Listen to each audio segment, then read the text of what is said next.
జూబ్లీస్ గడ్డ మీద ప్రచారం చాలా జోరుగా సాగుతుంది. బీఆర్ఎస్ పార్టీ విన్ అని చెప్పేసి కూడా ప్రజాక్షేత్రంలో చెప్తున్నారు. అటు నవీన్ యాదవ్ గారికి కూడా ప్రజాక్షేత్రంలో ఉన్నారు, ఆయన కూడా విన్ అనే చెప్తున్నారు. దాన్ని ఎలా చూడొచ్చు అసలు? ఎవరి వాళ్ళు గెలుస్తామని చెప్తారు కానీ గెలిచేది ఇప్పటిదాకా 2014లో 18లో 23లో ఎప్పుడు కూడా గోపీనాథ్ గారు గెలిచిండ్రు.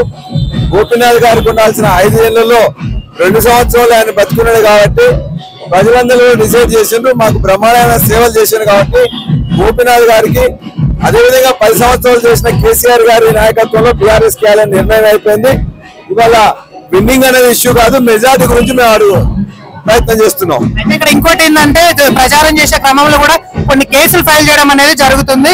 అది అంటే దాన్ని చేయడం కూడా ఇది కరెక్ట్ కాదని చెప్పేసి కూడా బీఆర్ఎస్ పార్టీ ప్రశ్నిస్తుంది. దాన్ని నిజమే ఇలా కాంగ్రెస్ ప్రభుత్వం చాలా అమానవీయంగా ప్రవర్తిస్తా ఉన్నది.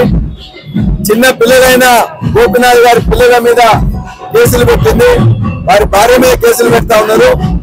అసలు రౌడీ కుటుంబం, రౌడీల యొక్క కొడుకు వాళ్ళ తమ్ముడు చేస్తున్న అకృత్యాలన్నిటి పక్కన పెట్టేసి ఏమీ చేయని ప్రచారం చేస్తున్న పిల్లల మీద పెట్టడం అనేది ప్రజలు గమనిస్తున్నారు.